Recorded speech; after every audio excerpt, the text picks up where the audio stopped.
The Pulse Network. It's social TV.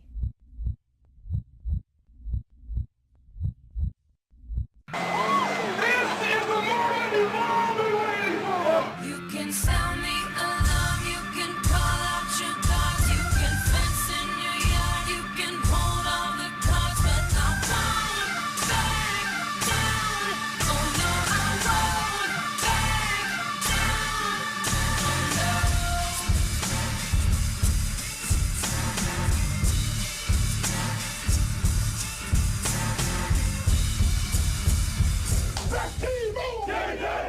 What is happening, everybody? Welcome into the Pulse on Campus here on thepulsenetwork.com. I am Tyler Pyburn. It is time, my friends, to talk some college sports. Yes, and you know what? We're actually going to take yesterday's conversation and take it just one step further. Now, yesterday, we had a little fun. Obviously, you guys know that right now it's the dead zone. There's not much going on as far as college sports go. Really anywhere. No matter what sport you're talking about, you can try to drum up some stuff, but we'd much rather just have a little fun. Now, yesterday, we really just kind of took a list that we happened to stumble upon on Letterman.com talking about America's top 10 college towns. Now, we had a great debate and a great discussion about that list, and you know what? We said, that was so good yesterday, why not do it again and take it one step further? So today, we welcome on to the show from LostLetterman.com. We actually have the editor and founder of LostLetterman.com. We have Jim Weber on the phone right now. Jim, hey, thanks so much for taking time out of the day to join us. How's it going? Good. Thanks for having me. Without a question, my friend. You guys are honestly one of my favorite sites to go to nonstop. I happen to be on it more often than not. Just don't tell my bosses. All right with you? I appreciate it.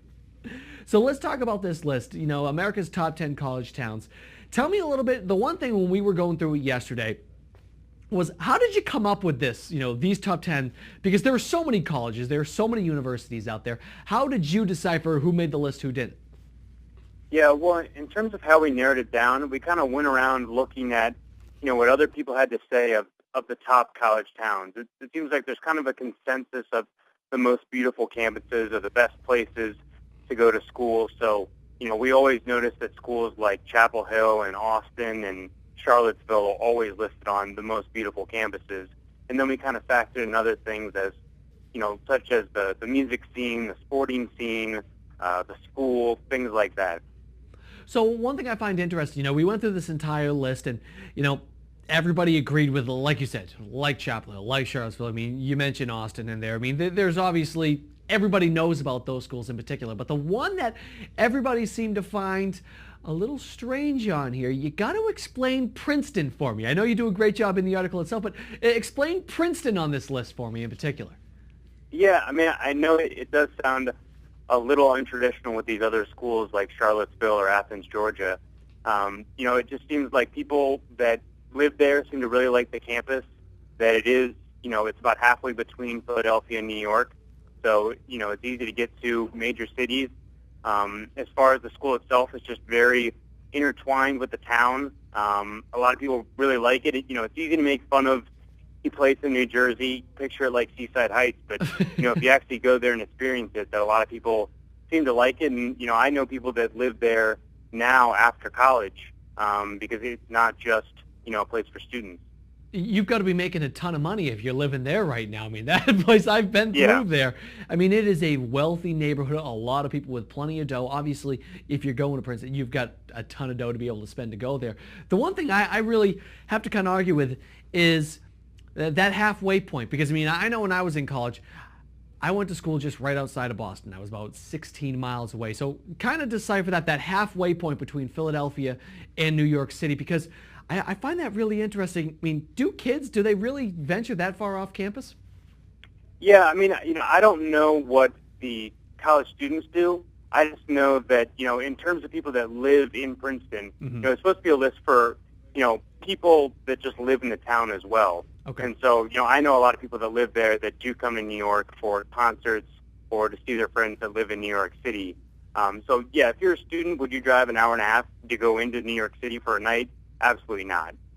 But, you know, if you want to go to New York for friends or, you know, concerts or sporting events, you can do it, and it's not too far. You know, it's not something that, you know, you can do it just to go to a game. I mean, you're not going to drive 5 hours to go to a Knicks game, but an hour and a half you might be willing to do that. Mm-hmm. Yeah, especially if that's your team, for sure. I don't think there's even any question about that. Yeah, I was going to say maybe the Knicks aren't a good example because no one wants to go see them. But I was other going to than say, that- you've got to be from the Bronx, born and raised, and then happen to go to Princeton to be able to want to go up there. That's Right. the reason for that. So obviously you guys, I mean, like I said, you guys are a very popular site. You get comments and questions all the time. People obviously debating, disputing, going back and forth. And the conversation is really what makes the site great.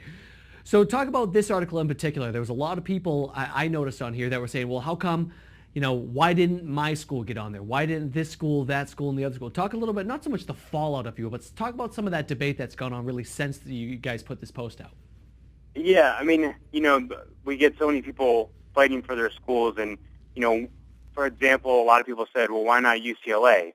And it's tough because Westwood is absolutely gorgeous, and you're in Los Angeles, but we wanted to define this as towns or small cities that are around the school, not the other way around. So we thought, NYU, that doesn't count, even though New York is obviously amazing and people want to live there. Westwood is a part of Los Angeles.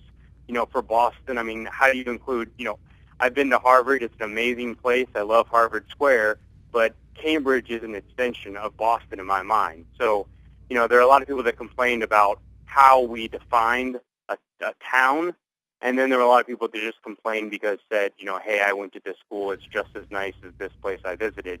So certainly it's very subjective, and, I think people can argue about many of these. I think, I don't see anyone that really said, Chapel Hill and Austin. I feel like those are kind of the cream of the crop, and that was tough deciding between those two. But anyone besides those two, it seems like we're kind of up for debate. Yeah, it was funny. I've either had friends or had been through the campuses, been on the campuses myself, whether it was to take in a game, whether it was to be there for some other event, or just because one of my buddies had gone there and I went to visit him. I had been to a number of these schools, and I definitely have to agree with the majority of them, for sure, without a question. I agree with almost all of them. Princeton was the only one, like I said, that I said, okay. But let's talk about some of the ones maybe that other people put out there, that other people were talking about. You say, okay, yeah, UCLA, obviously a beautiful campus. The one that I was kind of missing on this one, for me personally, was Kansas. You gotta love what's going on at University of Kansas. I mean, why wasn't that included? What was the reasoning for that for Lawrence? Yeah, I've been there because my best friend covers Kansas for the Kansas City Star. It is a very nice town. It's got a real charm to it. It's it loves the University of Kansas, but the problem I had with it was it is kind of in the middle of nowhere in terms of if you want to get out, or if you ever feel a little claustrophobic from the town, there's not really anywhere else to go, and it felt a little on the small side. I think the nice thing about, these places like Austin and Chapel Hill is that, you're kind of in an urban setting, even though they're smaller towns. Whereas I've been to Lawrence, and I guess, you're about an hour from Kansas City, but other than Kansas City, I mean, it is a lot of pasture out there, and I made the drive from Lawrence to Manhattan, Kansas, and I mean there is absolutely nothing between those two cities. Cornfields, right? Cornfield. Yeah. Yeah. Some grain, some rotational Exactly. crops, and maybe a McDonald's once in a while. I think I did that. Yeah. I was out in And St. I Louis. was going to did the say, same I thing. think that for a lot of people, especially a lot of people that go to the university there and are from Kansas, that doesn't bother them. But I thought in terms of our rankings, in terms of, the average person, where they would want to live, I docked it a little bit because of that.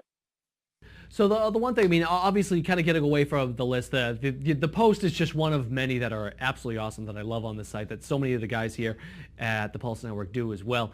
But talk a little bit about LostLetterman.com, the way it's evolved. I mean, I remember when you guys first started, it was really kind of, hey, do you remember this guy? Do you remember this basketball player? Do you remember him? It was kind of like a catalog of all the old players. And you've kind of evolved over the last couple of years. Kind of take us through, what has happened with the site. I mean, it's for the better. It's awesome. It's been great. It's been growing. Tell me a little bit more about, how it's really come to fruition, how it's continued to grow. Yeah, so it started while I was at ESPN the magazine, and my thought was, why don't I create a database of former players? And it's exactly what you said. So, if you ever thought to yourself, hey, I wonder what happened to Charlie Ward, you could type it into Google, we would come up, and we would say, hey, he's now a Houston high school football coach. That was the original premise of the idea. And then, we said, why don't we go track these guys down, interview them, do stories on them. That's interesting. And then we said, okay, let's take it a step further, and let's include kind of what's going on in college football and college basketball right now. So that's when we started doing features, top 10 lists, columns, news items, things like that. And then, the latest extension of the site is kind of going and doing just general college pieces. So that's where the top 10 college towns wasn't directly a sports piece, but we kind of had a sports component of it because we did factor in, big college football, big college basketball schools are great for the communities because, I went to Michigan. Who didn't love going to the big house on a college football Saturday and watching a game with 100,000 people? That certainly benefits the community at large. So that's kind of, how we've incorporated to the rest of the site and how we've evolved over the last 2 years since we started. It's been a lot of fun, obviously, talking with you. It's been great going through this list the last couple of days here for sure. And like I said, absolutely love the site, love all the content you guys keep putting up there. And I want to advise everybody out there, one of the coolest articles right on the front page that when you come up, one of the best posts that I read just about an hour and a half ago happened to be, the college recruiting hostesses. I've heard all about it. Everybody talks about it, but this is one of the few posts that kind of took all the different articles out there that absolutely cracked me up, and it just kind of opens your eyes. It was hysterical to read. So now, did you put this one together yourself? I mean, that one was a riot. Yeah, I knew about the hostesses when I went to the University of Michigan. Yeah. There was Team Blue, were the girls that would walk recruits around, sit with them at games. And then, we kind of always made fun of it as the student newspaper there. And then, since I left school, that's when all these kind of scandals came to light with Colorado, Tennessee, when the girls were actually driving to games for recruits and holding up signs saying, "Come to our school." And, it just seems like, this is something 20 years ago that everyone thought was just kind of part of college.